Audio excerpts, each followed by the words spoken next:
पिछला कई सालन से तू हमरा के जाने लू और हम तोहरा के। बियाह करबू हमसे? खून पसीना बहावे के पड़ी तब बहाई, बाकी अपने बबुआ के पढ़ाई में कोनो कमी ना आवे दे। जब हमार बबुआ पढ़ लिख के बड़ा अफसर बन जाई ना तो ऐसा ऐसा कितना जेवर कितना अंगूठी हमरा ऊपर लाद दी। आज ओकरा के पढ़ा लिखा के IAS बना देहनी बाबूजी, IAS। ओकरा से बिना बतौले ना उसे मिले चलल जाओ। तुमको ये लोग अपना बेटा क्यों कह रहे हैं राहुल? बबुआ तुम तो कह रहे थे तुम्हारे माँ बाप मर चुके हैं।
अरे गौरी बिटिया, इला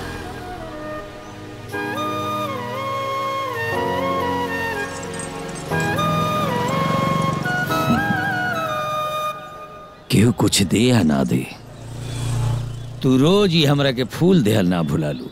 एकरे अलावा हमरे पास बा का काका? तारा लगे स्वाभिमान बा? हाँ। कम से कम भीख त ना मांगे ले, मेहनत का के रोटी कमा ले हैं? काका एगो बात कही? हाँ बेटा। तू जौन कोड़ा मार के नाचेला हमरा के बहुत अच्छा लागेला और मन करेला कि देखते रही। अच्छा तो ई बात बा। ले बिटिया रोटी खा ले। ना काका तू खाना। अरे ले पगली, हम तो खइबे करे। ले।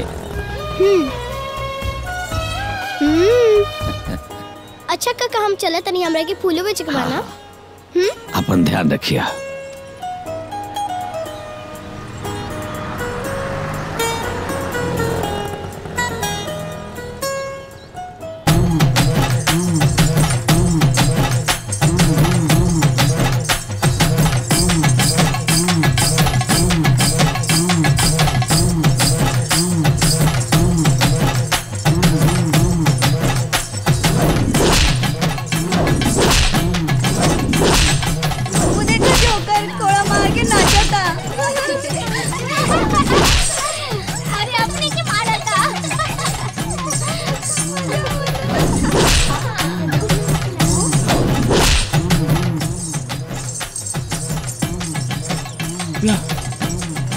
ला भाई ला।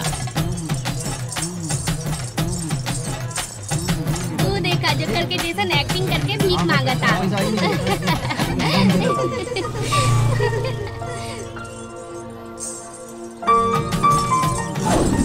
चला चला लेट होता, चला ना ड्रामा कुछ सही है, चला।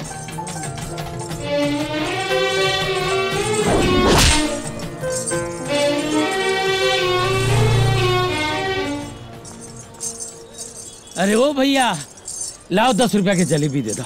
ठीक बा।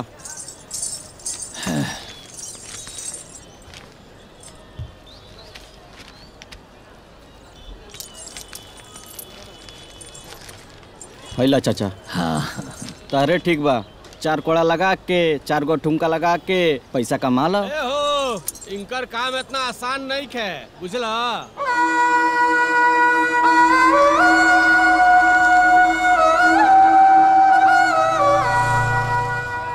दिन भर घाम सहे का पड़ेला, पीठ के चमड़ी उधड़े का पड़ेला, आ गोड़ के खून अब माथा के पसीना एक हो जाला, बुझला? का हो राम प्रसाद भाई, जलेबी ले आता? हाँ भाई, हुए गो लइका बा ओकरे खातिर। अरे त इतना सस्ता जलेबी काहे हो? के तो लइको है बा, तनी ओकरा के पेड़ा बर्फी खियावल करा। हे भैया, अब जिलेबी सस्ता हो के चाहे महंगा, खाए के तो जिलेबी चाहिए। उ काहे? काहे से कि जिलेबी में 2 गो बात छिपल बा।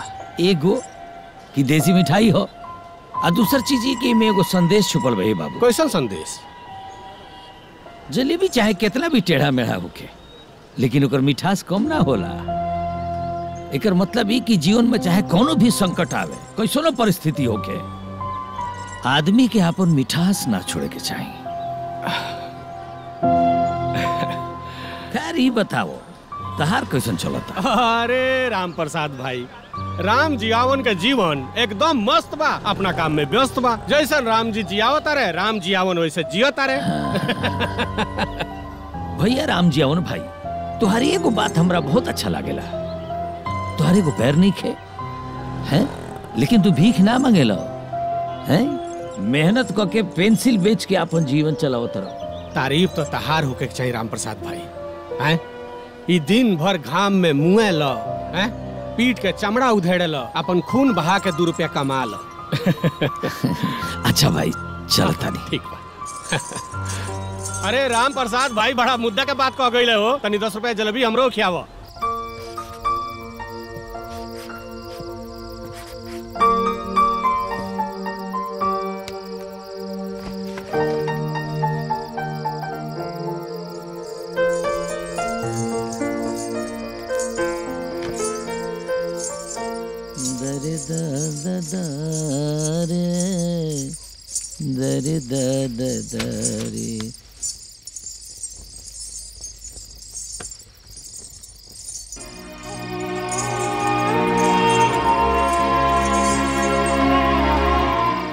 ले ले ले, हमरा लल्ला के चेहरा पर उदासी का है? और ये जोकर के फोटो काहे के बनाओ थारो? बाबा, हमरा स्कूल के ना लड़का ना तोहार मजाक उड़ावत रहलन, तो के नचनिया और जोकर कहत रहलन। लल्ला, नचनिया तो पूरा संसार बा। सबे नाचता। आ सबके डोर उ परमेश्वर के हाथ में बा। हमनी के तो कठपुतली है जा, उ जैसे चाहेले वैसे नचावेले।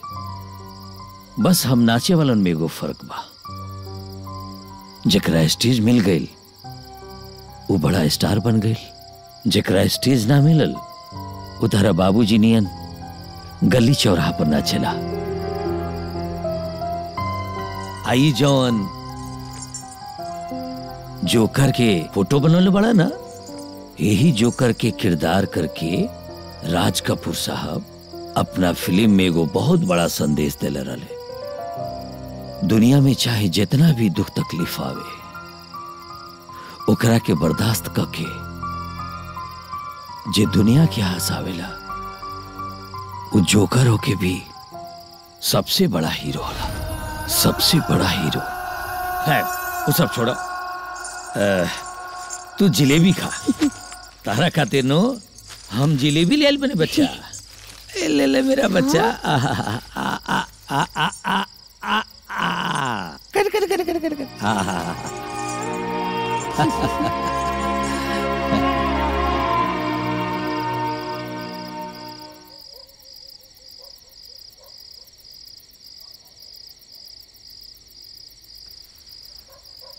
बाबा, बाबा। हाँ हाँ, का भइल? तू अभी ले सुतला ना? ना बाबा, नींद नहीं लागत। काहे? लोरी सुने के मन करता। लोरी सुने बा? अच्छा तो लोरी सुने के बाद हाँ। बोले रे मनवा जय सिया राम, जय सिया राम, जय जय सिया राम, जय सिया राम। अरे साहेब के तो आज जन्मदिन हो, आई सुतल बड़े। बच्चा, हे बबुआ, अरे उठो, चलो उठो उठो उठो उठो। अरे बचवा उठो, तैयार हो जा, आज तार हैप्पी वाला बर्थडे हो।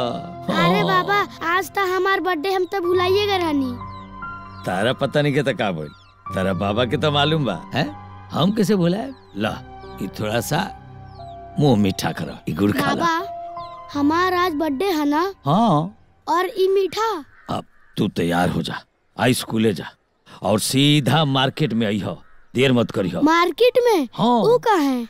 अरे आज तारा खातिर कपड़ा, मिठाई, केक सब खरीदाई है ना, देर मत करिए, बस आ जाइयो, है ना। लेकिन बाबा 2 महीना का फीस बाकी बा, मास्टर जी काले कातरालन। अच्छा कोनो बात नहीं है बाबू, हम मास्टर जी से बात कर ले, 3-4 दिन में क्लियर जाके हम कह दे, बस तू देरी मत करी हो, समय से आ जाइए। ला ला ला ला, मुंह मीठा कर, कट कर कर। ठीक बा बाबा। तैयार हो जा, जा।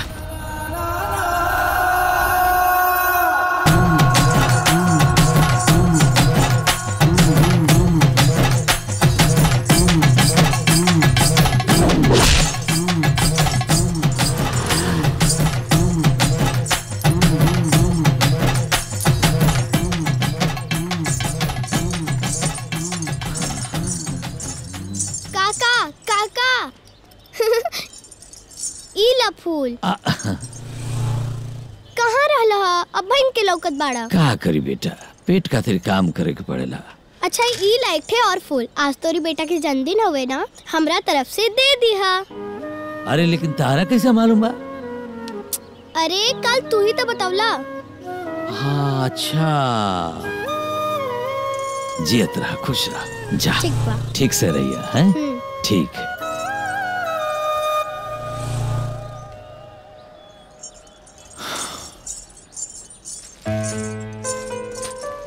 प्रणाम। आए कुछ चाहे का? जी, हमरा लड़का खातिर एगो बढ़िया कपड़ा दिखा देना। कितना साल के बा? 8 साल के बा। ठीक बा।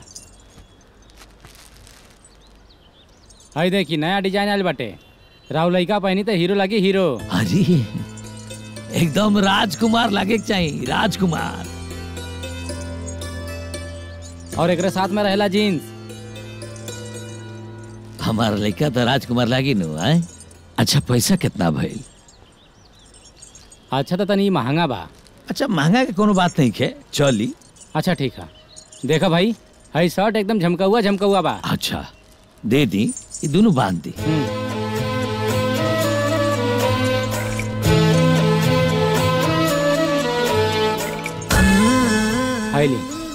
ये दोनों के कितना पैसा भर?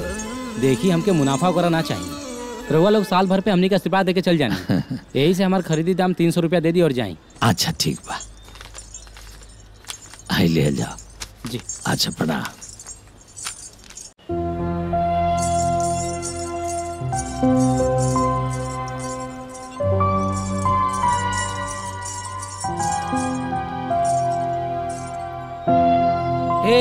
ए भाई, ये कितना का बा?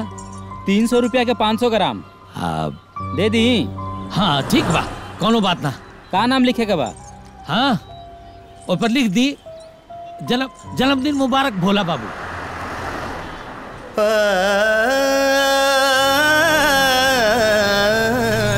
ले आई।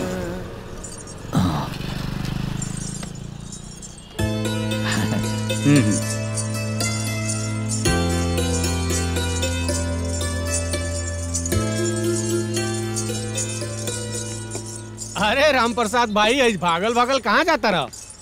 हई केक मिठाई कैसन? हाँ साजी खान लइकवा के जन्मदिन बा, तो वही सब कपड़ा केक के लिए आइल बा। आपके भी आवे के बा भैया? अच्छा लेट मत करी हा, आ जाइए। हाँ हाँ बिल्कुल बिल्कुल। ला लड़का भी आ गया हमार, देरी मत करिए भैया, आ जाइए।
भोला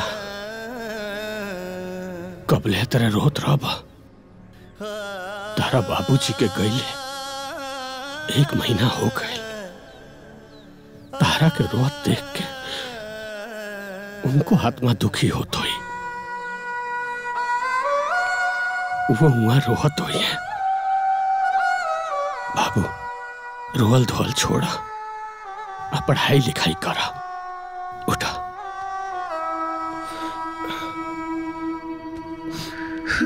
देखा बेटा, ये दुनिया के लोग के बीच जियल बड़ा मुश्किल बा।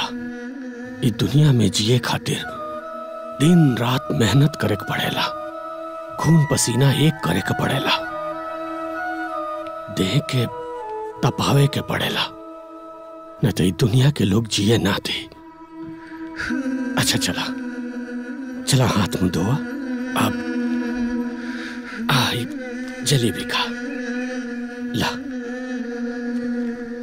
तारा जलेबी बड़ा पसंद है नु, तार बाबूजी हमरा के बतौले रहले। चला बेटा जलेबी खा।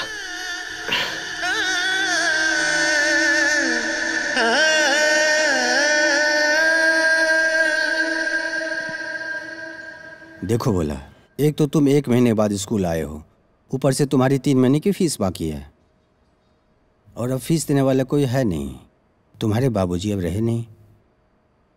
ये स्कूल बहुत महंगा है और मुझे भी अपने सीनियर को जवाब देना पड़ता है, इसलिए अब मैं तुम्हारी कोई मदद नहीं कर सकता हूँ।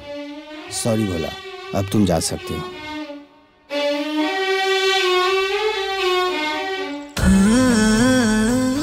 एक तो तुम 1 महीने बाद स्कूल आए हो, ऊपर से तुम्हारी 3 महीने की फीस बाकी है, और अब फीस देने वाला कोई है नहीं, इसलिए अब मैं तुम्हारी कोई मदद नहीं कर सकता हूँ।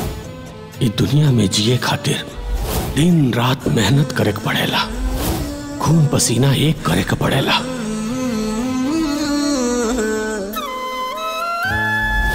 नचनिया तो पूरा संसार बा, आ सबके डोर वो परमेश्वर के हाथ में बा।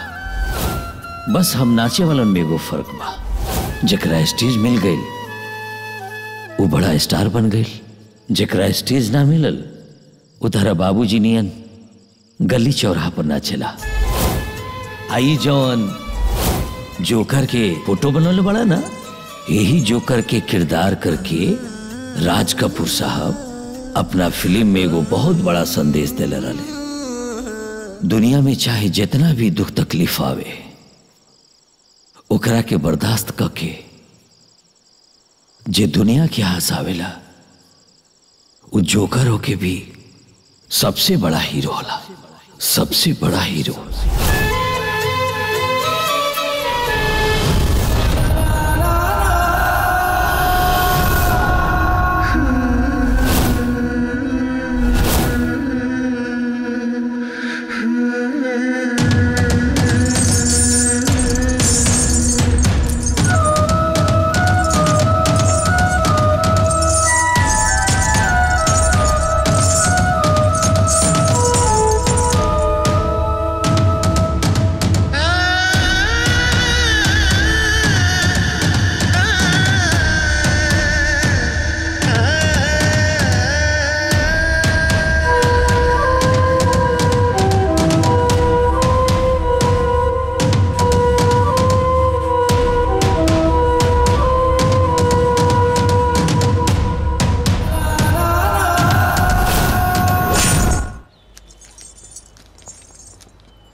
हमार नाम गौरी है।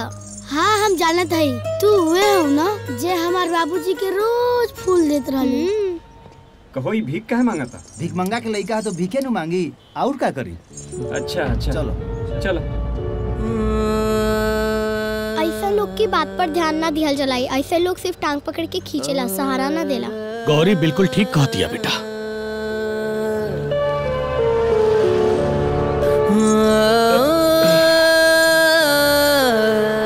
अगर हिम्मत हो तेरे पास तो मत बन किसी का दास, कर बहिया बलापनो छोड़ बिरानी आस। बबुआ काम कोनो छोट बड़ ना होला, और वैसे भी तू अपन बाबूजी के ही काम संभाल ले बड़ा। वैसे केहू के कहला सुनला पर अपन हिम्मत मत हरिया। आजीवन के डोर हमेशा थाम के चलियो, हमेशा।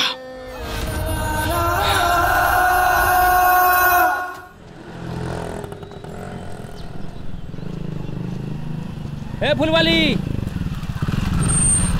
फूल चाहिए का बाबू? ना फूल ना चाहिए, हमके तू चाहिए। हाइला 2000 रुपया ला, गाड़ी पे बैठा। ए बाबू, ये अपन पैसा अपन जेब में रखा और जा यहाँ से। यहाँ इज्जत ना बिकाला। ए ढेर नाटक मत करा, ऐसे 2-4 को और ही नोट दे दे। चला बैठा गाड़ी में बैठा। देखा शराफत से कहता नहीं, निकल जा यहाँ से। ए चला ना। चला छोड़ो हमके। चलो बैठा गाड़ी में, नाटक मत करो। चलो बैठा। आवाज 2-4 हजार रुपया और ले लिए। चला बैठा। अरे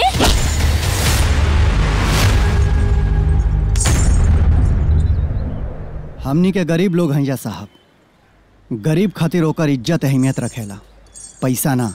ए तू सड़क छाप लोग, ये नोट की कीमत का जाना लोग। ये नोट रही ना तो पूरा दुनिया खरीदा जाई। चल जाना तब मारब 4 कोड़ा गणिया लाल हो जाए। चल भाग यहाँ से। ठीक बा, जाता नहीं।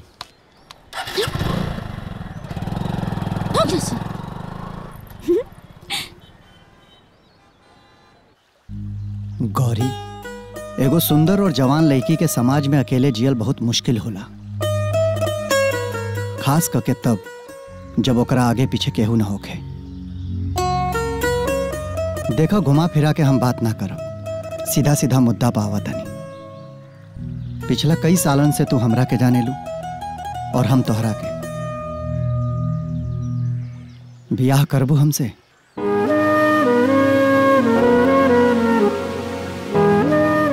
देखा हमरे लगे बहुत कुछ तो नहीं खे। बाबूजी अमानत के तौर पर एगो झोपड़ी छोड़ के गई रहने, ओमे एगो कमरा बनवा देले बानी।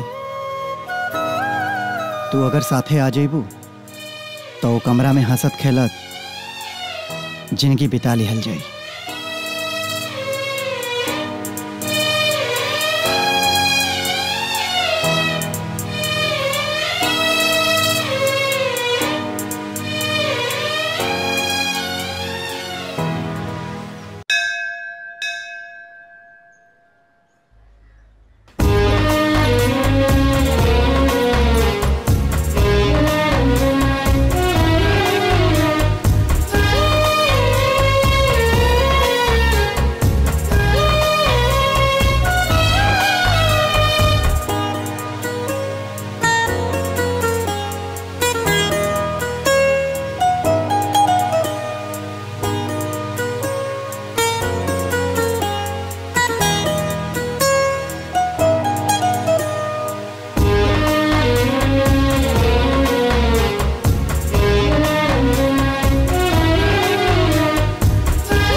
वाह बेटा वाह, आज ते हमार करेजा एकदम गदगद कर देले। देखा ताड़ू हो 12वीं में नंबर 1 का स्थान लेके आइल बा पूरा स्कूल में। देखिए माई, एक दिन हम बहुत बड़ा आदमी बने।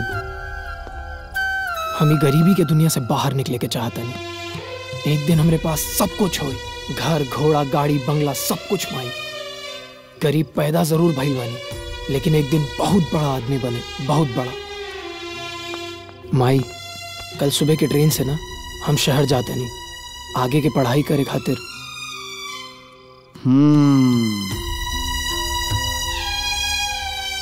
तू का सोचे लगलू हो? ना कुछ ना हो। बबुआ बोला था कि आगे का पढ़ाई खाती शहर जाए का, तो कॉपी किताब एडमिशन ये सब में तो बहुत खर्चा लगी ना जी। अरे पगले हो का, खर्चा का पैसा रुपया का काहे के तू सोचताड़ू? अरे बेटा तू जो पढ़ाई लिखाई में मन लगा के लाग जाइए, और रुपया पैसा जितना लागी हम लगाई। तोर बाप अभी जियता, तोरा पढ़ाई लिखाई में कोनो कमी ना होके देवा। जी बाबूजी। अब चला कपड़ा उपड़ा बदलो मर्दे, खाना वाना खाइल जाओ। हम खीर बनैले हैं आज। चला खाइल जाओ।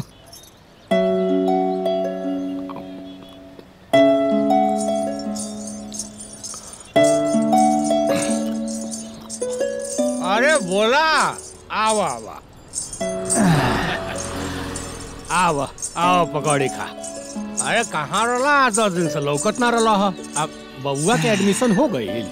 हाँ चाचा, वही के एडमिशन में लागल रहनी है। काल शहर चल गई, काम वाम हो गई ओकर। जाना तड़ो पूरा अपना स्कूल में 1 नंबर आइल हो। हाँ। अरे भोला, सच में कहीं तो इस सब तहार तपस्या मेहनत का फल है। अरे चाचा एगो बात जाना तड़ा, ओकर बढ़िया नंबर देख के ओकरा कॉलेज में आसानी से एडमिशनो मिल गई है। और कहत रहा कि वही जा हॉस्टल का व्यवस्था क ले बानी। हम 25,000 रुपया भेज देहनी है, अब वही जा रही के पढ़ी। हाँ। अरे बाप रे, तो बड़ा खर्चा लागी हो। चाचा ओकर फीस, हॉस्टल में रहे का खर्चा आ खाना पीना, ये कुल मिला के करीब 35,000 रुपया महीना लागे। बाप रे, 35,000। ए बबुआ, हई कमाई से कहाँ से पैसा के इंतजाम करबा इतना? चाचा दिन रात मेहनत करे के पड़ी तब करब, खून पसीना बहावे के पड़ी तब बहाए। बाकी अपने बबुआ के पढ़ाई में कोनो कमी ना आवे दे, ओकर सपना साकार करब। तहरा लगन पर विश्वास बा हमरा। चलो अब तैयार होखी, धंधा पानी में लागे के बा। हाँ।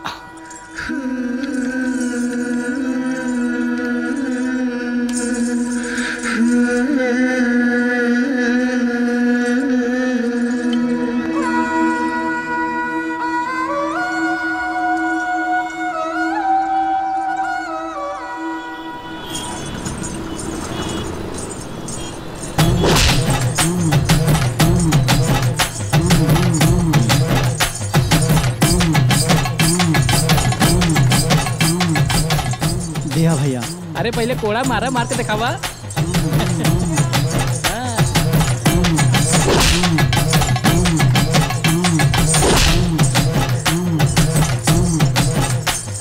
ये भाई ना बात। वाह वाह वाह, अच्छा करो ना वो। वाह वाह वाह वाह। ला ला।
ए चला आगे निकलो।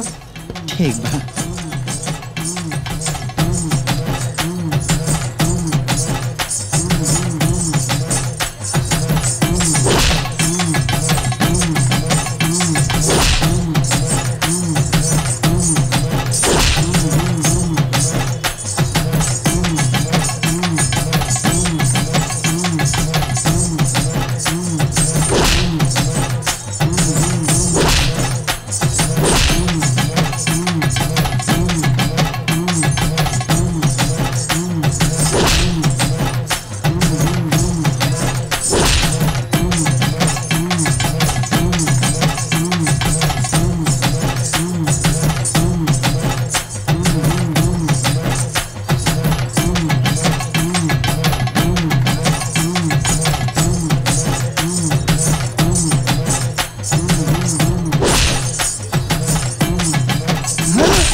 डॉक्टर साहब आपको केबिन में बुलाए। हाँ चलो।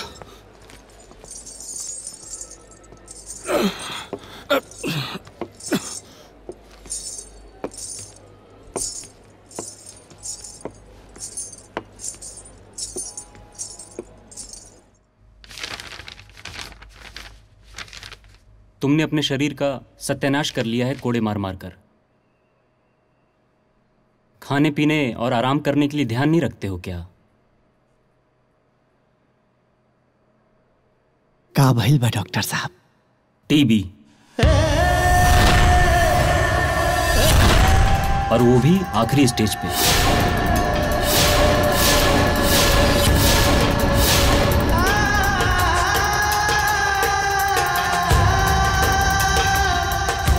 इस समय तुम्हें नाचना कूदना छोड़ करके सिर्फ आराम करना है। मैं कुछ दवाई लिख देता हूं, बाहर जाके ले लेना, सरकार की तरफ से फ्री है।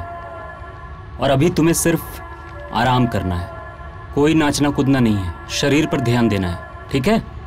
ये लो, बाहर से दवा ले लो।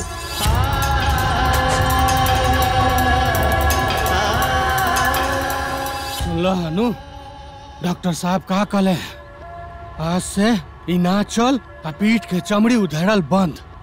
चुपचाप दवाई खा आ घरे आराम करो। हम आराम करब तो हमरे लड़का के पढ़ाई लिखाई के का होई चाचा? ओकरे भविष्य के का होई?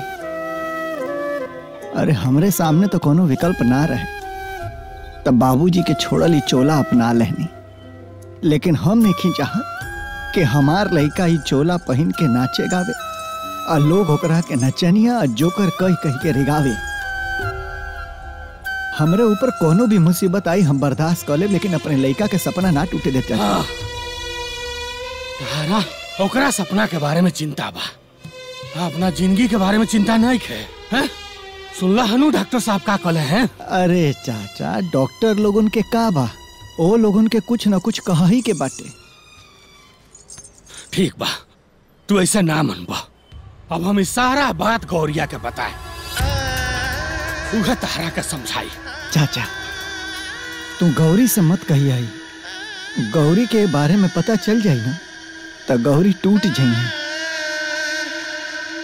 और गौरी टूट गई तो हमारे लड़का के सपना टूट जाई। गौरी से मत कही है, तोहरा के हमार क्रिया बा चाचा। गौरी से का केहू से मत कही है, ना तो तू हमार मरल मुंह देखबा काका, मरल मुंह देखबा।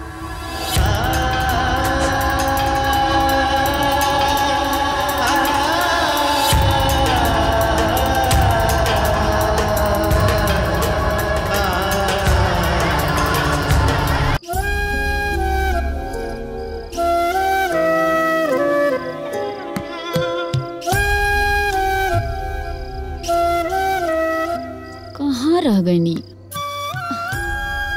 इतना देर तो कबो न कहनी हा।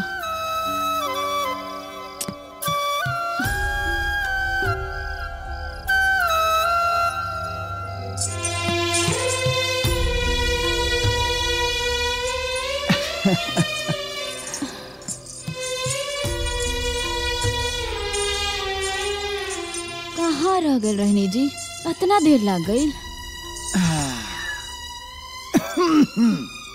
अरे वो का बना कि राम जियावन चाचा भेटा गए ना, अब उन्हीं से बातचीत में वक्त कैसे बीत गई है पते ना चलल है। रउआ इतना थाकल थाकल काहे लागे तानी जी? तबीयत तो ठीक बानू? तबीयत एकदम ठीक बा, देखा भला चंगा बानी हम। का होई हमके? हाँ खाना लगा बतानी, हाथ मुंह धो के आ जाए।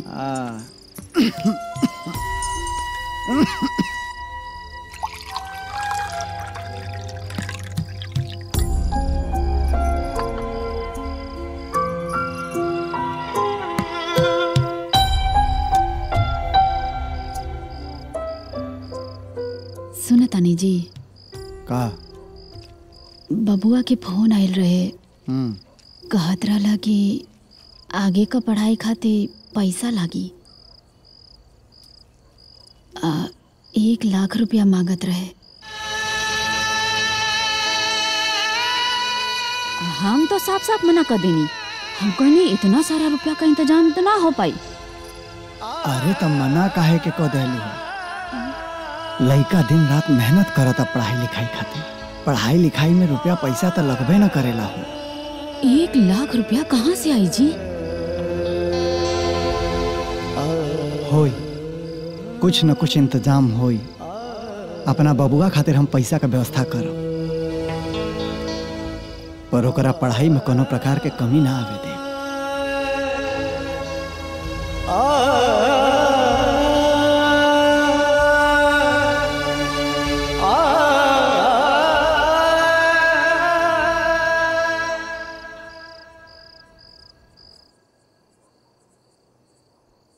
बबुआ के फोन आयल रहे, कहत रहला कि आगे का पढ़ाई खातिर पैसा लागी।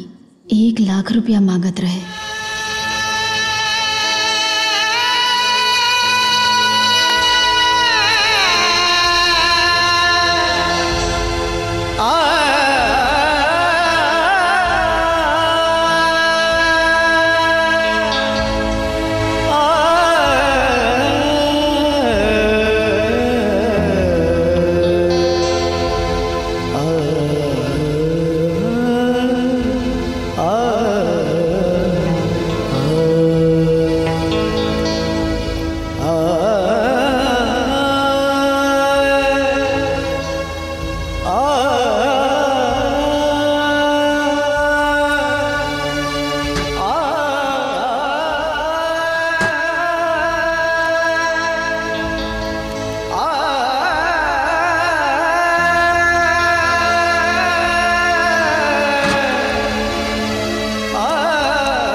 बबुआ के माई सुनो तारू हो। का जी? अरे तनी हमार रंगवा लेके अइबू। हाँ ठीक बा, ले आ बतानी।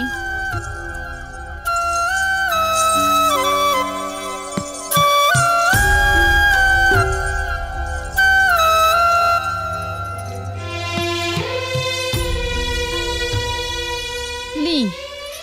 हाँ ठीक बानी नु रउआ? हाँ हो ठीक बानी हम। हाय बांधी। अब बाना तू ही न बांधेलू हमेशा। अच्छा सुनो, बबुआ खातिर ढेर सारा पैसा का व्यवस्था करे के बा। राती के अइले में अगर हमरा के देर हो जाओ ना तो चिंता फिक्र मत करियो, है ना? बाकी अपन ख्याल रखेम जी। हाँ हो ख्याल रखब। उम्र तो हो गई बना राउर। हाँ बूढ़ा उम्र तो हो गई।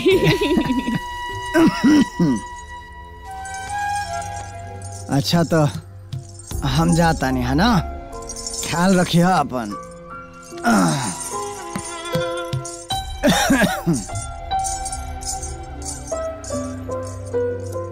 राउर सब परेशानी हम पूछे तानी जी। रवा चिंता ना करी, हम बानी ना रवा साथे।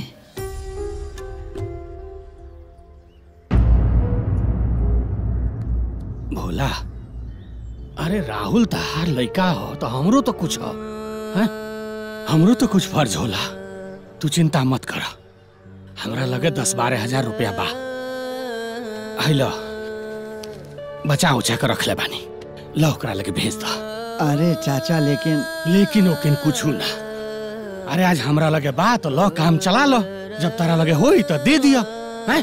ला आई मुंह लटका के मत बैठो, हैं? जा काम धंधा पर लागो, जा।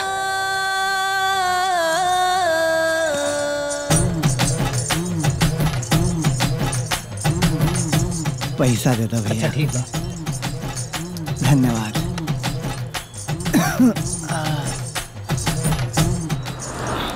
हेलो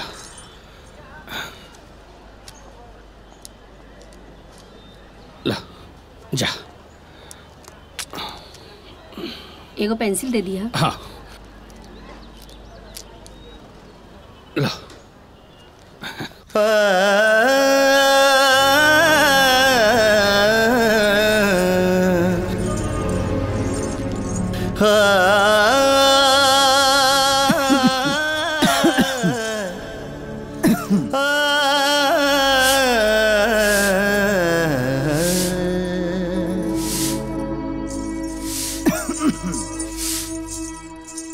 अरे बबुआ के माई, अरे कितना काम करबू। रवा जल्दी आ गई नहीं? हाँ हो, वो का बाटे कि कुछ पैसा के इंतजाम हो गइल बा और कुछ पैसा हमारा लगे रखल बाटे, तो कुल मिला दे तो 30-35 हजार रुपया बबुआ खातिर हो जाई। रुकी आवे तनी।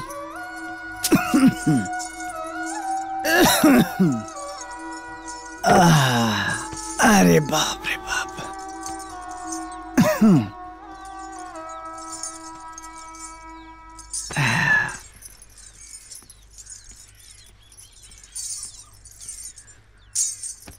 ए जी, कुछ पैसा के इंतजाम हमहू कैले बानी। तोहरा लगे इतना पैसा कहाँ से आइल है? आइल मतलब रहुए न दिहल खर्चा में से जोड़ जोड़ के रख ले बानी। पूरा 30,000 बा। ली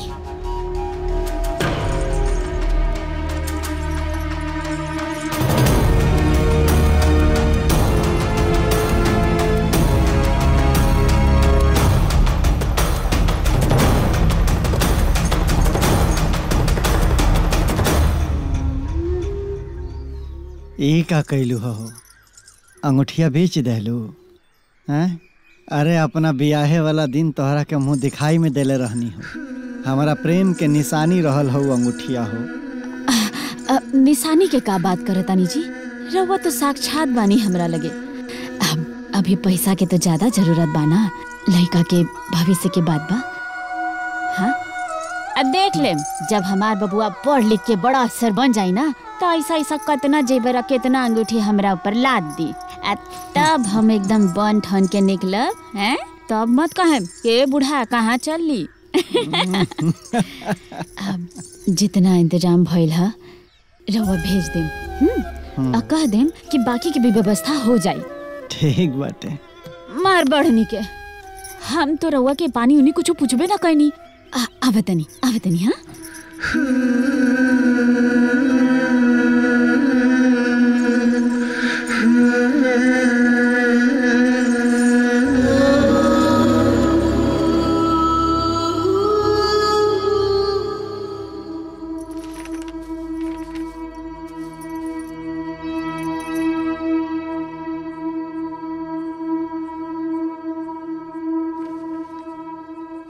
बाबूजी तोहार सपना रहे ना कि हम पढ़ लिख के बड़का अफसर बनी, लेकिन तोहार सपना हम पूरा ना कर पानी। काहे से कि तू समय से पहले हमरा के छोड़ के चल गईला। पर तोहार सपना हम पूरा कईनी है तोहरा पोता के जरिए। देखा ना आज ओकरा के पढ़ा लिखा के आईएएस बना देहनी बाबूजी, आईएएस। और ये सब तोहरे आशीर्वाद से भइल बाटे, सिर्फ तोहरे आशीर्वाद से। देखा तड़ू माई, हमार कामयाबी के श्रेय दादाजी के देता। अरे हमार मेहनत के तो कोनो मूल्य नहीं के। चुप, ऐसे ना बोलल जाला, बड़ बुजुर्ग है ना। रोका रोका रोका।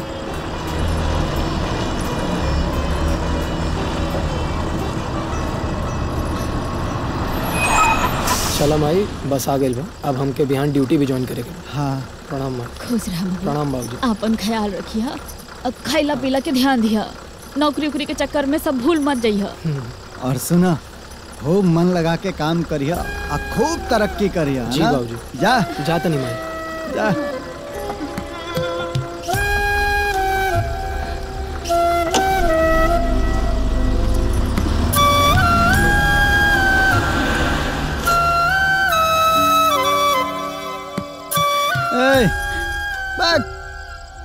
बात बात पे आंसू चुआवे लगेलू।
हाय, आओ बैठो।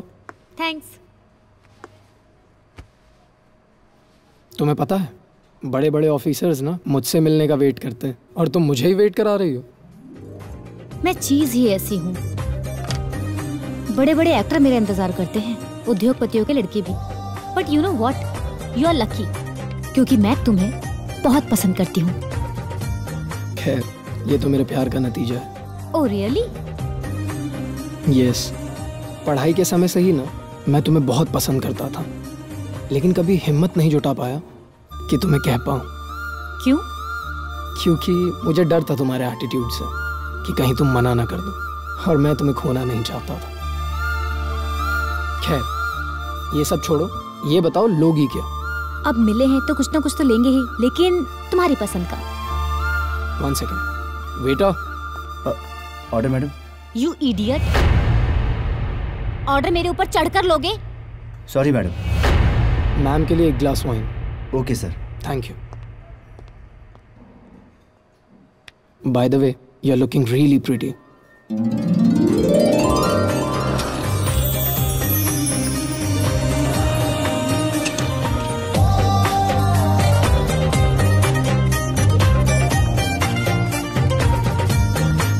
Thank you for the wine Rahul. Welcome. लेकिन फिर कब मिल रहे हैं? जब तुम कहो। इस वीक तो मैं थोड़ा सा बिजी हूँ, नेक्स्ट वीक मिलते हैं मेरे बंगलो पे। लेकिन क्या फायदा? क्यों, क्या हुआ? इतने पहरों के बीच में मिलने का क्या फायदा? अरे तुम आओ तो सही, ये पहरा वहरा मैं सब हटा दूंगा। Oh really? सिर्फ तुम और मैं होंगे। ऑलराइट। दीदी, ए दीदी, ताली कुछ दे दा, बहुत भूख लागल है। What do you mean by दीदी? हाँ, मुझे दीदी कैसे बुलाया? यू गंदी शंदी भिखारन, दूर हटो मेरी गाड़ी से अभी के अभी। Get out from here. It's okay, control. Okay, bye Rahul. Bye, take care.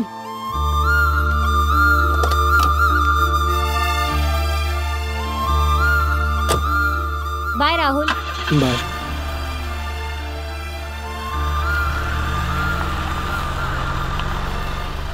What do you mean by दीदी? हाँ, मुझे दीदी कैसे बुलाया?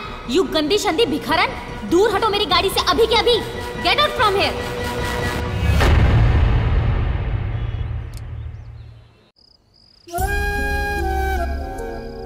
अरे बूढ़ा, ए बूढ़ा। काजी। अरे आवो हो। आ गई नी रउआ? हाँ बैठा। देखो तोहरा खातिर का ले आइल बानी। आज कोनो खास दिन बा का? बोला गइलू बूढ़ा, आजे के दिन तोरा के बियाह के घरे में लेके आइल रहनी, सालगिरह ह हमनी के। मार बढ़नी हमार कपार के। दुनिया का पहला मेहरारू हम होखम जो हर साल अपना सालगिरह भूल जाले। रउआ पहला मर्द जो हर साल याद दिलावे नी। है ना? तही बात पर हमारा के कस के गले लगावा ना एक बेर। आवा ई बुढ़ारी में ए बुढ़ा हम धंधा नहीं खे।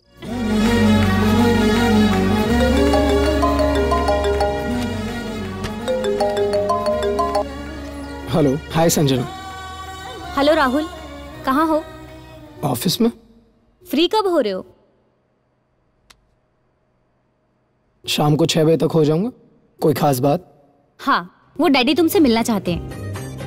You are invited. घर पर बुलाया तुम्हें। ठीक है, मैं आ जाऊंगा। नहीं नहीं, 1 मिनट। तुम मत आना। मैं आऊंगी तुमको लेने, वरना तुम्हारा फोर्स तुम्हारे साथ आ जाएगा। ओके बाबा, तुम ही आ जाओ। खुश? ओके, by.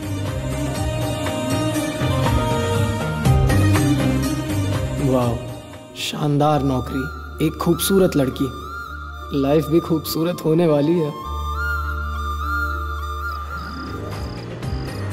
By the way, dad ने क्यों बुलाया? कोई खास बात? ये तो वही जाने, मैं कुछ नहीं जानती। कहीं तुमने मेरी कोई शिकायत तो नहीं कर दी? की तो है। क्या? यही कि एक मन चले ने आपकी बेटी का दिल चुरा लिया। You naughty। हाँ। You idiot, bastard। मरने के लिए मेरी गाड़ी मिली थी तुम्हें? हाँ? माफ कीजिएगा मैडम, गलती हो गई। Bloody bastard। ए रुक, भागता क्यों है? हाँ? अरे रिलैक्स करो ना यार, कम से कम बच तो गया वो। राहुल, तुम इन भिखारियों को नहीं जानते। I just hate this भिखारी and गरीब्स। मुझे इन गरीबों से सख्त नफरत है।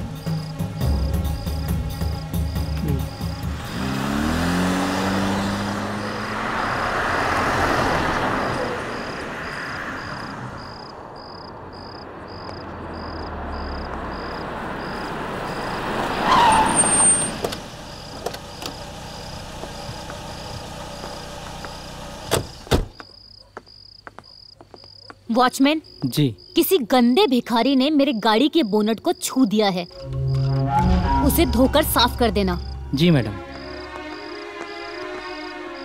उस भिखारी ने सारा मूड खराब कर दिया। ब्लडी भिखारी। डार्लिंग, क्यों बड़बड़ा रही हो? दिस is not done dad.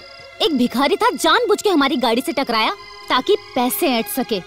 Bloody idiot, how dare he. बेटा, ये गरीब और भिखारी होते ही हैं गंदी सोच वाले, गंदी नाली के कीड़े। इन्हीं की वजह से तो देश का नाम बदनाम हो रहा है। बाहर देश में हमारे मुल्क का मजाक उड़ाते हैं लोग। ओह, तो ये है हैंडसम नौजवान राहुल। जी सर, प्रणाम। ओह, ये प्रणाम पाती छोड़ो, आज के जमाने में हेलो हाय कहते हैं। हेलो सर। हाय। बैठो। संजना तुम्हारी बहुत तारीफ करती रहती है। आओ 2 पैक पीते हैं और बैठ के बहुत सारी बातें करते हैं। जी सर। चीयर्स। चीयर्स। चीयर्स।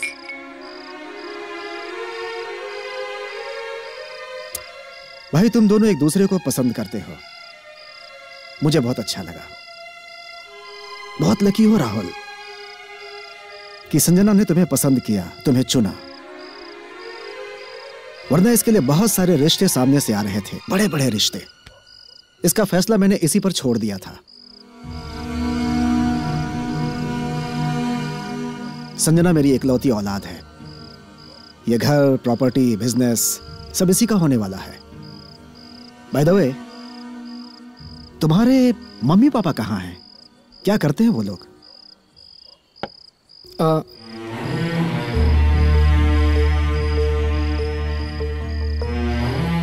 दरअसल मैं अनाथ हूँ। बचपन से अकेला रहा हूँ, सड़कों पर भटका हूँ, होटलों में काम तक किया है मैंने, लेकिन मैंने पढ़ाई कभी नहीं छोड़ी। मेरिट के बलबूते पे स्कॉलरशिप मिलती रही और मैं यहाँ तक पहुँच गया। आज देखिए IAS हूँ मैं। Oh, that's very good. I'm very proud of you. तुम पर मुझे गर्व है। तुमने अपनी जिंदगी में हार नहीं मानी, अपनी मेहनत से अपनी मंजिल को पाया है, अपनी मजबूरी और गरीबी का रोना नहीं रोया। बाय द वे, संजना बता रही थी कि अगले सप्ताह तुम्हारा बर्थडे है। जी सर।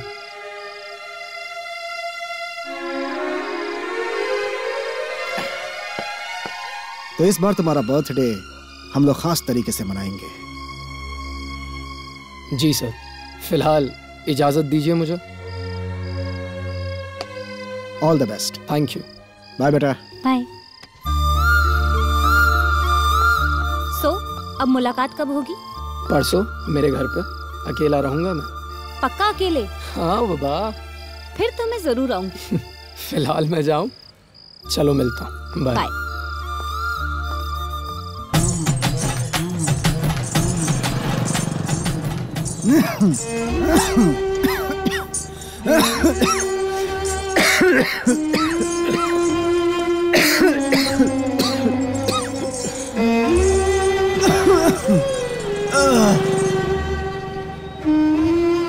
भोला,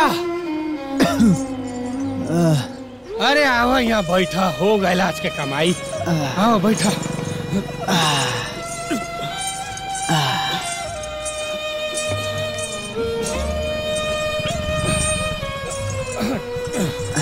बैठा चाचा, बैठा। अरे तबीयत ठीक बा तहार? अरे संभारा अपना आपके। हाँ, हम ठीक बानी चाचा। कहाँ ठीक बाड़ा? अपना चौचे से झूठ बोला तारा। अरे बुढ़ौती में अपना देह पर कोड़ा मार मार के अपन चमड़ा उधेड़ा तारा। बउआ ठीक नहीं खे। संभारा अपना आप के, तनिका अपना सेहत पर ध्यान दो। अब तो तहार लड़का इतना बड़का अफसर हो गई। हाँ चाचा, अबे ओकरा के गईले में 4-5 महीना भइल बा। बड़का साहेब हो और सेटल भइले में टाइम न लगेला हो। आ देखी हो, हमार लड़का खुदे समझदार बा। जब व्यवस्थित हो जाई न तो हमरा ऊपर ध्यान दे, हमार सगरो दुख हर ले। हाँ, हमार हमार इलाज भी न कोनो बड़का अस्पताल में करवाई। हाँ, भगवान करस ऐसा नहीं होके। चला बबुआ, आज के ढेर काम हो गई। चला चला घर चला, आज तबीयत तो ठीक नहीं खेला कर।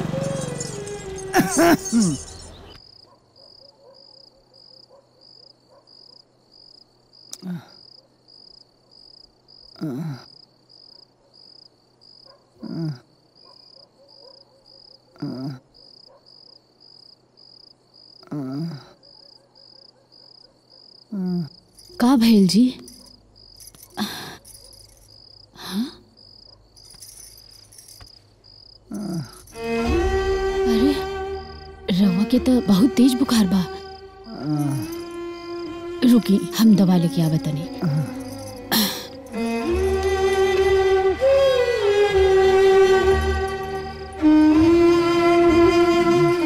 ए जी उठी, ली दवाई खा ली, उठी।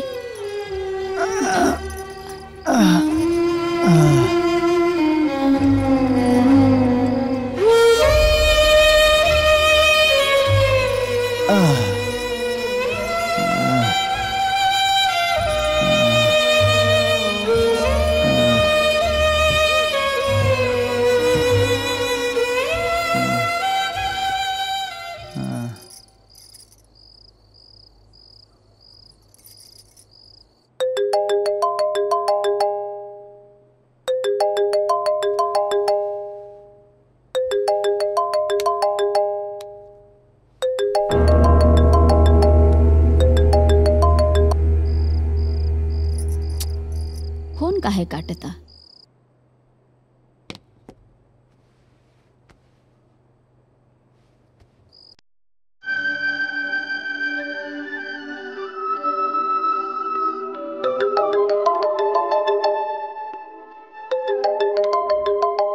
गॉड, तुम्हारा फोन रात में भी इतना बजता है।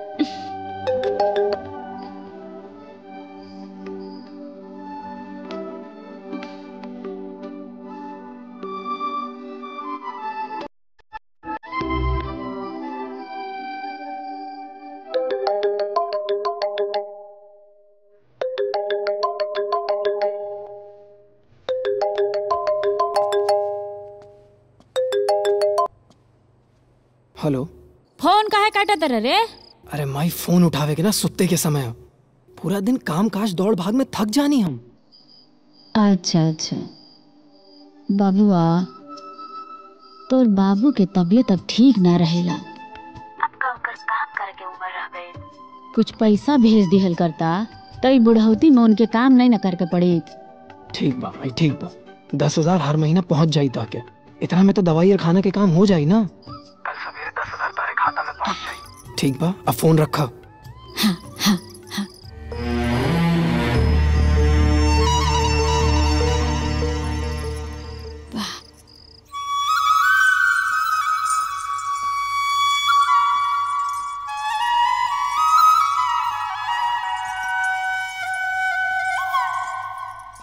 का होता जी? कहाँ जाके तैयारी बा?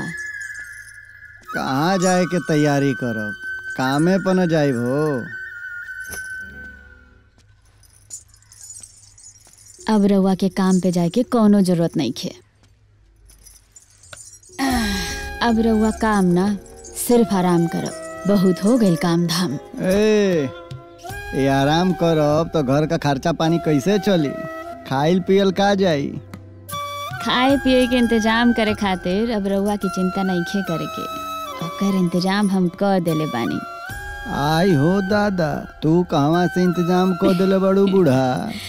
हाँ, राते हम बबुआ के फोन कईनी और ओकरा के कहनी कि 10,000 रुपया महीना के भेजल कर। काहे के फोन कैलू हो बबुआ के? अरे शहर में जाके बढ़िया से व्यवस्थित भइल बा कि नहीं खे भइल है? अब 5 महीना से बेसी हो गई लोकर गईल। अब व्यवस्थित होके चाहे ना होके ई घर उहे संभारी और रउआ आराम करब। ठीक बा भाई, जैसन गृह मंत्री के आदेश।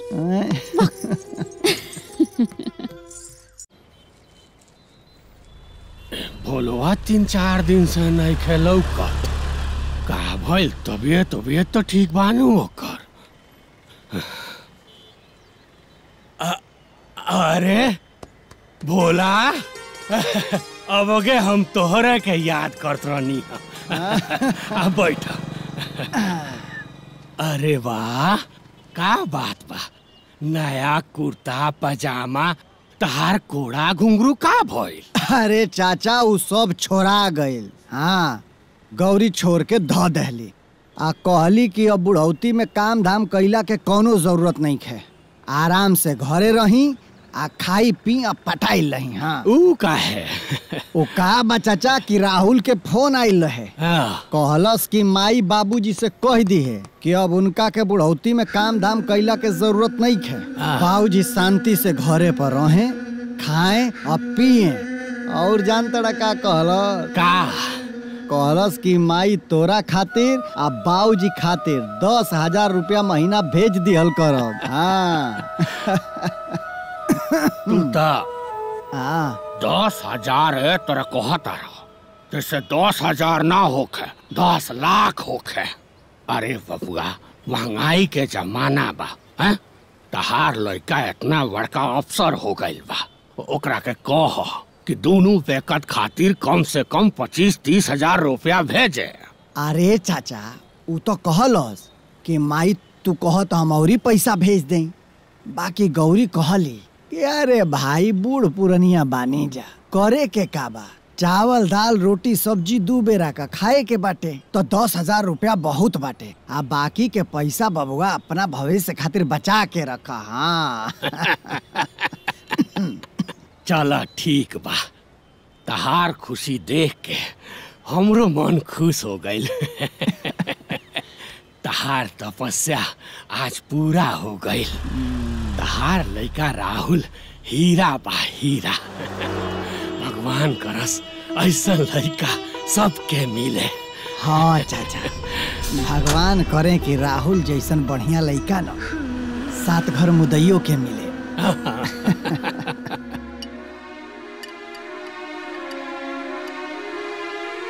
वाह आज का खाना बड़ा स्वादिष्ट बना है, मजा आ गया। वाकई डैड शानदार खाना है। जानते हो खाना किसने बनवाया है? किसने बनाया?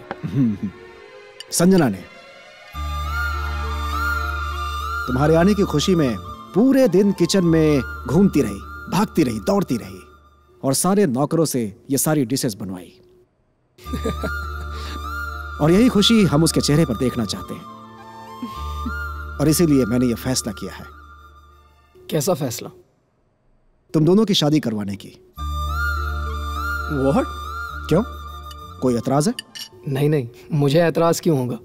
तो ठीक है, 2 दिन बाद तुम्हारा बर्थडे आ ही रहा है, तो तुम्हारे बर्थडे केक के साथ साथ तुम दोनों की मंगनी की मिठाई भी उसके साथ ही खाएंगे, ठीक है ना? जी डैडी।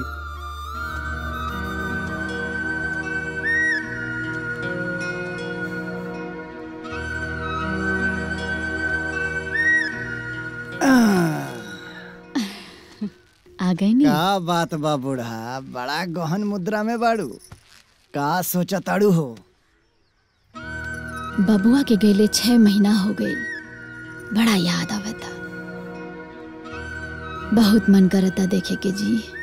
बात तो ठीक कहा ताड़ू हो, हमहू के ओकर बड़ा याद आवेला, मन छटपटाता ओकरा के देखला खातिर। एगो काम कइल जाओ, ओकरा से बिना बतौले ना उसे मिले चलल जाओ। हमहन के ससुरा अचानक अपनी आंखी के सामने देखी ना तो खुश हो जाई। हाँ हाँ जी, परसों का जन्मदिन भी बा। हाँ हाँ, हमने के देख के ना एकदम सरप्राइज हो जाई। ए बूढ़ा, सरप्राइज ना होला, सरप्राइज होला, सरप्राइज। हाँ उहे। ए बूढ़ा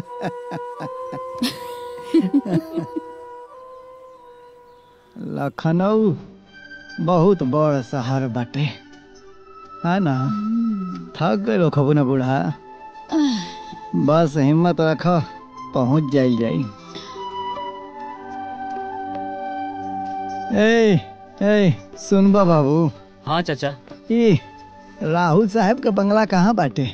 अरे आईएएस जिन बाना आईएएस। अच्छा अच्छा आइए साहब जैसे सीधे जाइए कहीं नहीं घूम जाइए ठीक सामने है उनका बंगलो बाबा। ठीक बा बाबू ठीक खुश रहा। देखा तनी जी अपन बबुआ कितना बड़ा आदमी बन गई। नाम में से ओकरा के जाना तड़ा लो। सब तोहरा पुण्य प्रताप के आशीर्वाद के देन है बबुआ इतना बड़ा अफसर बन गई। साहब का तो अलगे है पार्टी ही पार्टी। जमाना देखा साथ मौसम भी बदल गई बा। यह बंगला लागता आवे लोगन से पूछल जाओ। राम राम राम राम। ये राहुल साहब के बंगला है। हाँ राहुल साहब का बंगला है। का बात बा? हमनी के उनसे मिले आयल बानी जा। मिले के बाटे? हाँ शक्ल देखी अपनी।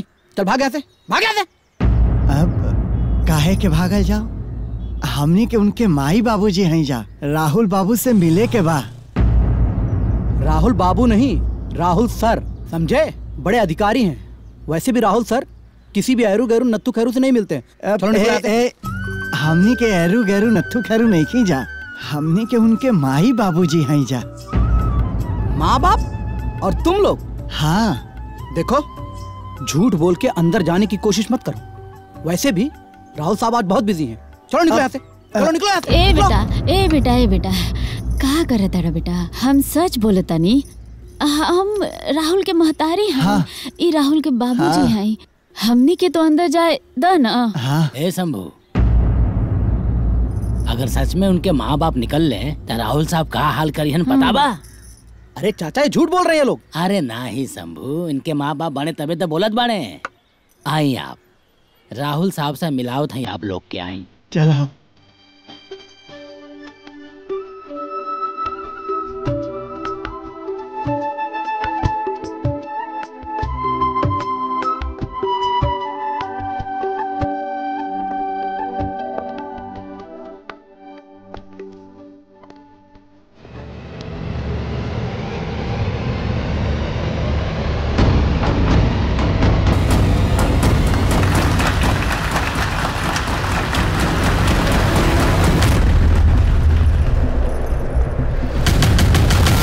बबुआ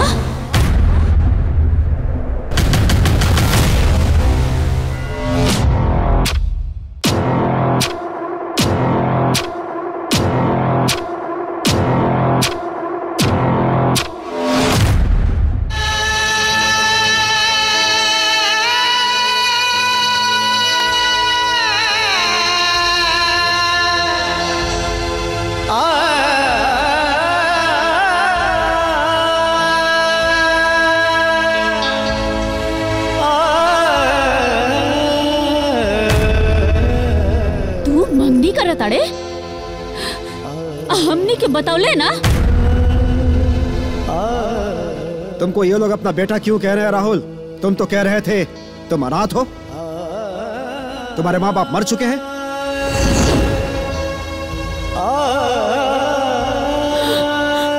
फिर कौन है ये लोग? आई डोंट नो डैडी, मैं नहीं पहचानता इन लोगों को।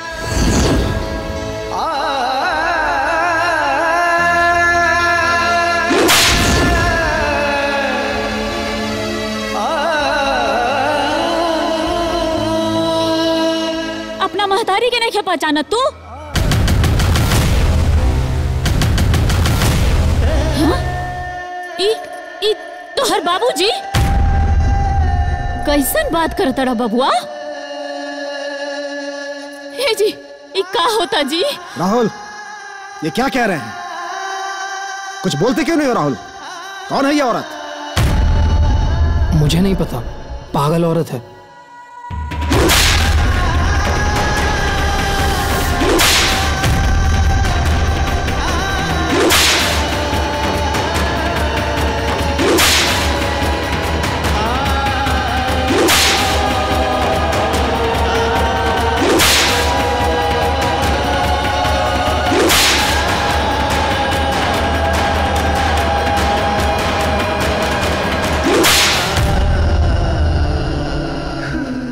कहले थे पागल? ए जी अपना माई के पागल कहा था। ए जी हमने हमके पागल कहता। रहुआ रहुआ के पहचानत नहीं के का हो रहा है बा अपना बाबू। ए बूढ़ा, ए राहुल बूढ़ा, अरे का करता ने जी अपन बबुआ है। बूढ़ा वो अपन बबुआ ना, वो अपन राहुल ना बूढ़ा। हम एक बार बात करता नहीं। अरे बूढ़ा समारा अपने आप के हो, ये हमनी के बबुआ ना, ये हमनी के राहुल ना। आओ बाबू तो ठीक कहा तड़ा, हमनी के तोहर माई बाबूजी ना आए जा। वो का बना साहेब, हमरी बूढ़ा के तबीयत आजकल ठीक नहीं खे रहा, जेकरा के देखे ली ओकरा के अपन बेटा कहे लागेली। हाँ बूढ़ा हाँ।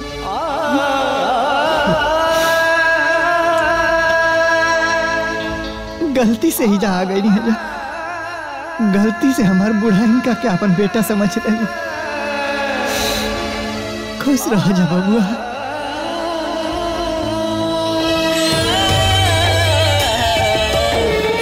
दुनिया के सारा गम सीना में छिपाइले, जो कर कहेला लोगवा सबके हंसाइले। कैसन किरदार लिखला जो करके माथा, किस्मतिया ऐसन काहे बनावेला विधाता। किस्मतिया ऐसन काहे बनावेला विधाता।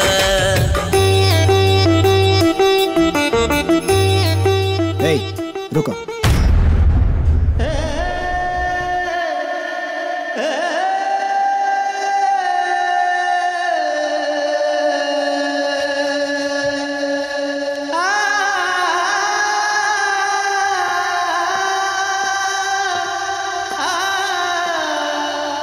देखने में तुम लोग गरीब लग रहे हो और हमारी महफिल में गरीबों की एंट्री अलाउड नहीं है, लेकिन आज हमारी बेटी की मंगनी है, इसलिए ये 10,000 रुपए रखो। ये तो हमारी बेटी और दामाद की बलैया हैं, लेकिन एक बात याद रखना, अगली बार से हमारे बंगले के आसपास भी नजर नहीं आना चाहिए।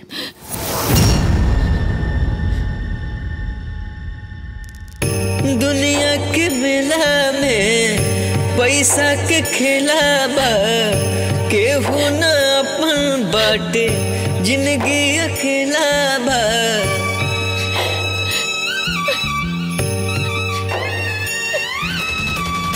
दुनिया के मेला में चल बो जी। देखिए चाचा, मैंने कहा था ना, झूठ बोल के अंदर घुसा, कुछ पैसे लिया और बाहर आ गया। अरे शंभू, ई बेचारन के धक्का काहे मार देला। उठी उठी।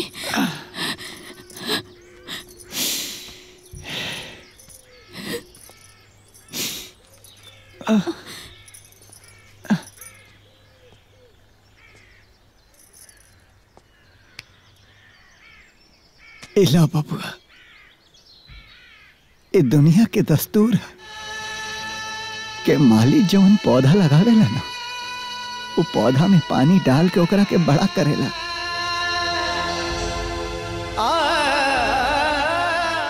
लेकिन बाद में वह पौधा वह फूल वो माली के कांटा चुबावे। जाना था, शायद यही के नाम कलयुग है बेटा, कलयुग है। यही के नाम कलयुग है। खुश रहिए।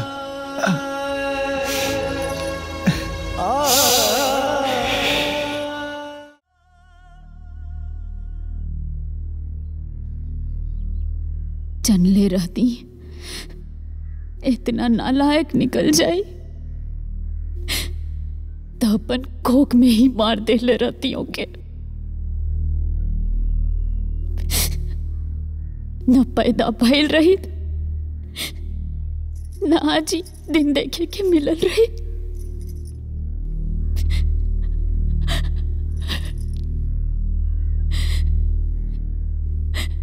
ए जी, अपन बबुआ ऐसा निकल गई।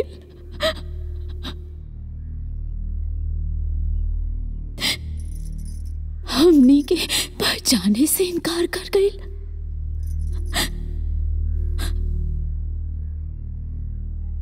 हमके पागल बोलस जी।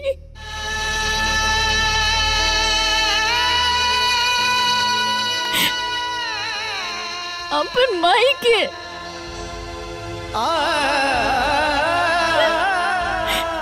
9 महीना होकर अपने कोख में पलने बानी। पागल बोल दिलस, पागल बोल दिलस।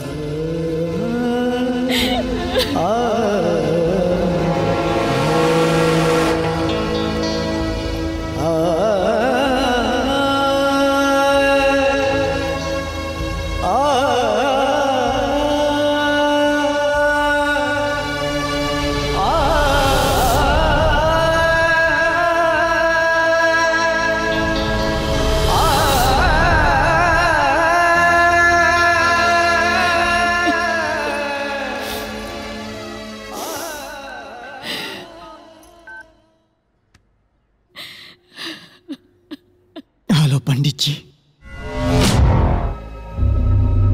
तनी नदी के किनारे आई तो एगो काम बाटे।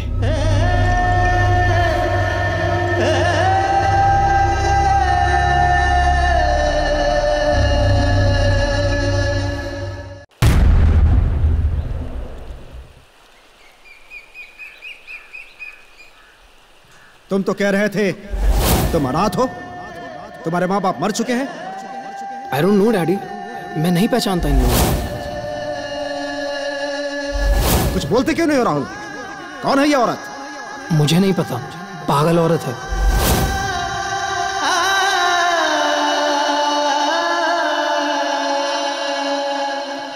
जजमान, हम तो कहा था नहीं, रहुआ एक बार और ही सोच लेती।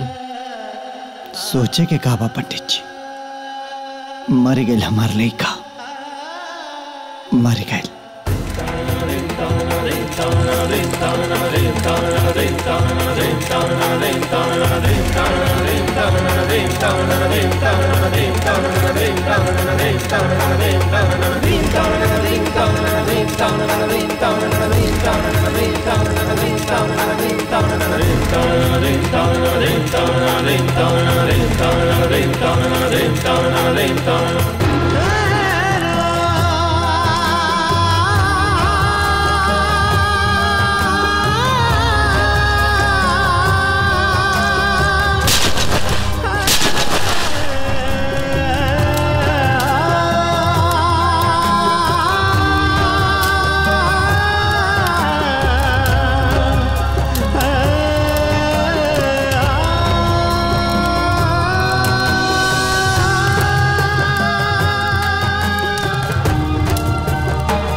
अरे का कैला भोला, का कैला तू? कहला अपना इकलौता बेटा के अंतिम संस्कार अरे ऊ मूर्ख तो गलती कैला ही बा, लेकिन ओकरा से बड़का गलती ते कैले। हमरा तहरा से ही उम्मीद ना रहे। हमार पति कबो कुछ गलत ना कर सकेले।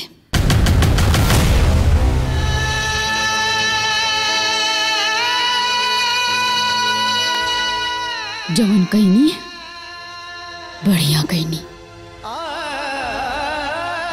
बहुरिया ये तू कहा थारू?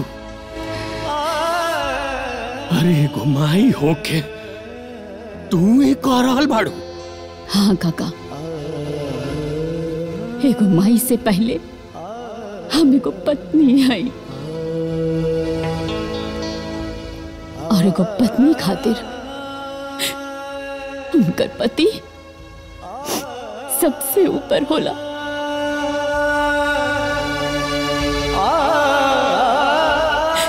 ऐसे ही जे भी कहनी बहुत अच्छा कर,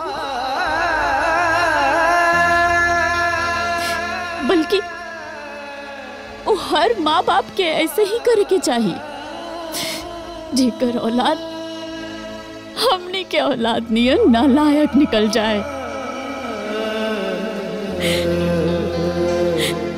अरे बबुआ बबुआ कह के जिंदगी भर अपना पर कोड़ा मार मार के अपन पेट काट काट के जे औलाद के पाल पोस कर बड़ा करनी, वो औलाद अपन समाज में हमने के पहचाने से इनकार कर देलस। तो ना चाहिए ऐसा औलाद, माँ भी ना दे सके नहीं हम के। ए जी रवा जौन कहनी ना बहुत अच्छा कहनी, मर गई लू हमरा खातिर। बहुत अच्छा कहनी, बहुत अच्छा कहनी।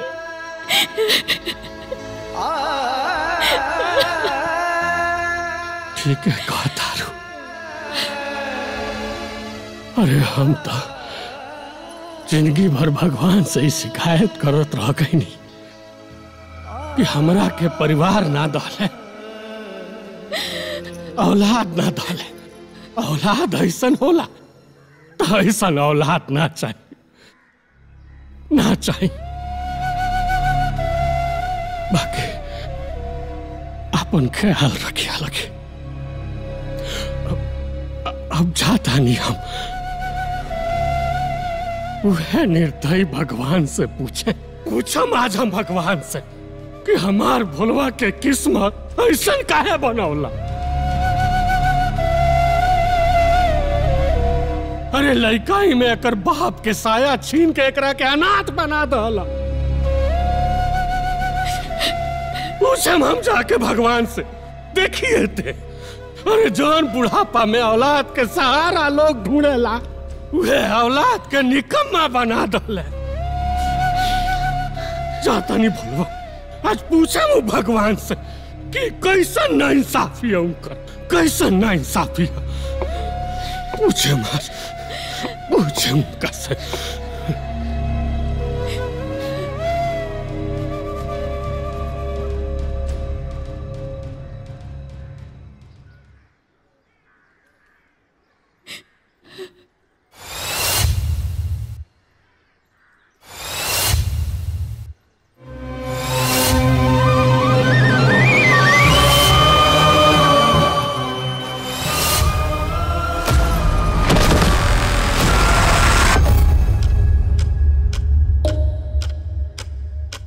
गौरी, ए गौरी, गौरी, ए बुढ़ा, बुढ़ा, ए बुढ़ा, बुढ़ा, ए बुढ़ा, कहाँ हो गए लो?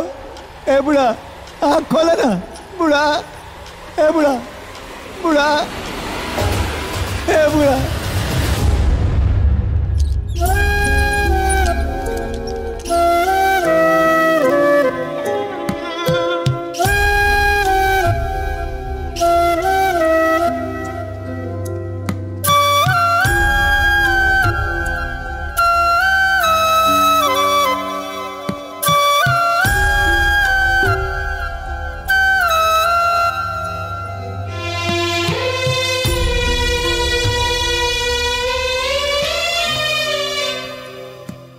डॉक्टर साहब का भइल बा हमरे पत्नी के?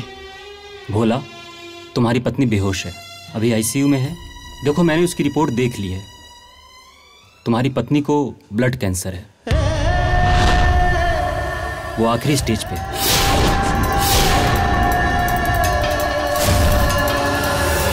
इस स्टेज में मरीज का बचना नामुमकिन होता है। यूं समझ लो बस कुछ दिनों की मेहमान है वो। ऐसा मत बोली डॉक्टर साहब, कौनो तो इलाज हो, कौनो तो दवाई हुई जोना से हमार पत्नी ठीक हो जाए। हाँ भोला, इस स्टेज में मरीज का बचना मुश्किल होता है।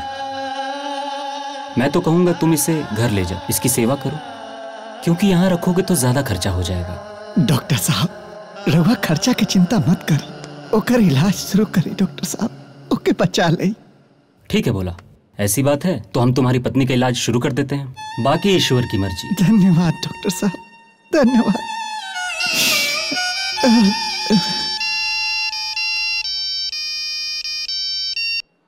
हेलो हेलो, रामजी काका ई दुनिया में ना रहले।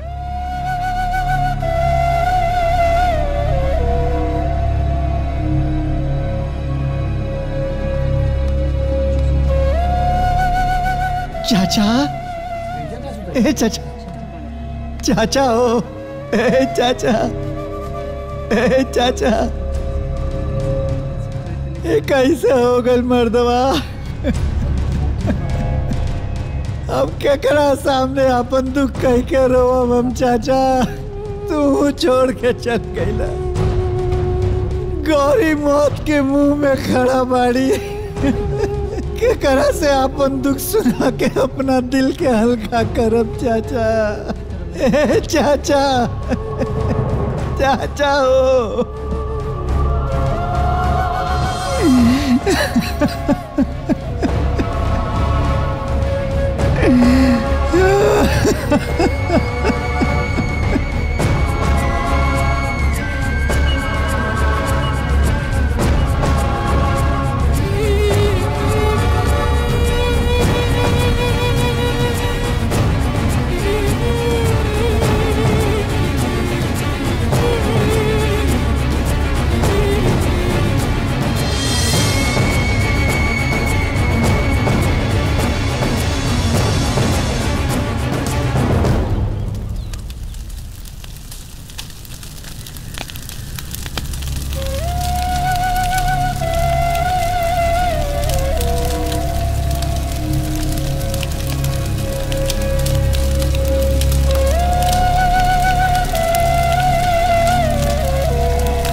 ये पैसा तुम्हारा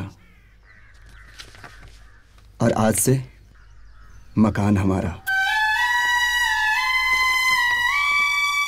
डॉक्टर साहब ये कुछ पैसा बाटे रख ली, और बाकी के भी पैसा के इंतजाम में हम लागल बानी। इलाज हमरे पत्नी के अच्छे से करी डॉक्टर साहब, अच्छे से करी। एक काम कीजिए, आप काउंटर पे जमा कर दीजिए। जी डॉक्टर साहब। बूढ़ा अपना हाथे से बनौनी है, एक चम्मच और खा ला।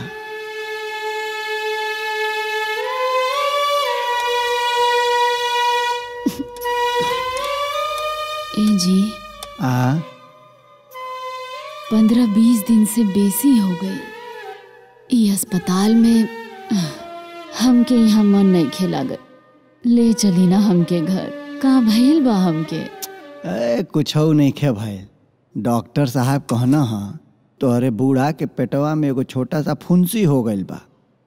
ओ फुंसिया के ऑपरेशन क के निकाल दी हैं, ओकरा बाद तोहरा के लेके हम घरे चल भाई। लखा मार बढ़नी के ऐसा डॉक्टर के इतना बात नहीं खे माने के, हमके घर ले आ चली। अरे तू घरे तो जिंदगी भर रहे के बा, पहले अपन तबीयत ठीक करा।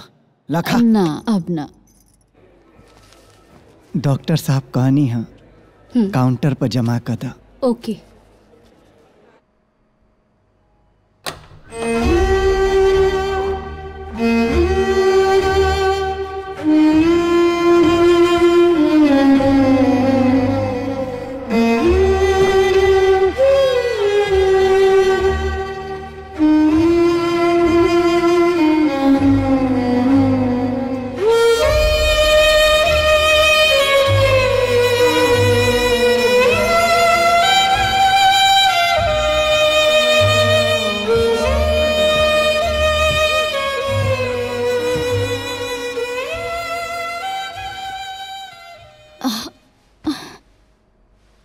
ई का करता नहीं रुआ, नरक भेजब का हमके।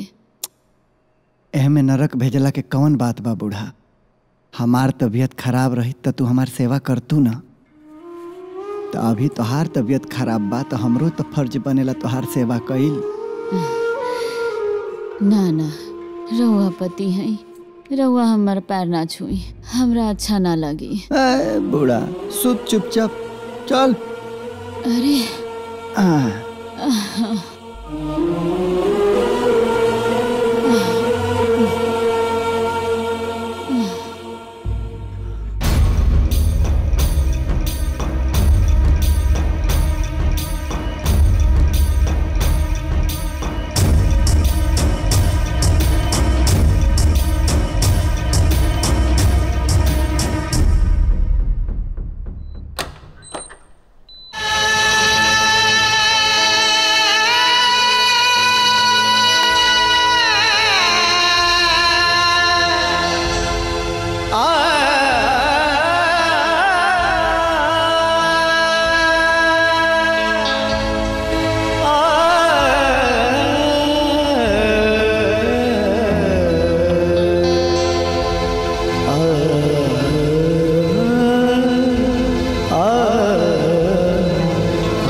किस्मतिया ऐसन का है बनावेला विधाता।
बूढ़ा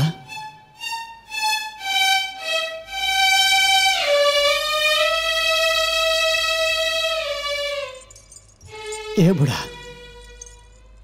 उठो, चलो अब उठ जा। तो ऐसे छोड़ के ना जा सकेलू हमके। चला नाटक बंद करा, उठो। हमरा साथे जिए के वादा कैले रहलू ना, फिर ऐसे कैसे छोड़ के चल जेबू अपना बुढ़ऊ के। उठो चलो बुढ़ा उठ जा ना तो हम तो से कब बात ना करब। उठो सुनत नहीं का उठो सुना हम जब ब्याह कैले रहनी तो से तो तू क्रिया कैले रहलू ना हमरा साथे रहे के वादा कैले रहलू ना फिर ऐसे चल जेबू तो हम कैसे रहब? केहू नहीं के अब हमार केहू नहीं के तू हमके छोड़ के ना जा सकेलू कह देता नहीं। हाँ उठा ना बुढ़ा। अच्छा सुना हमके पता बा तू नाटक करत आड़ू तोरा के हमार जब कुड़वा मार मार के नाची तो पसंद आवे ना तुम खूब हंसल करा तालियों बजावल करा। चला अब नाराजगी छोड़ा हम देखा हम नाचा तनी तोरा के उठे के पड़ी। ए बुढ़ा देखा देखा देखा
आपन पसंदीदा फिल्म देखे खातिर डाउनलोड करी दंगल प्ले ऐप।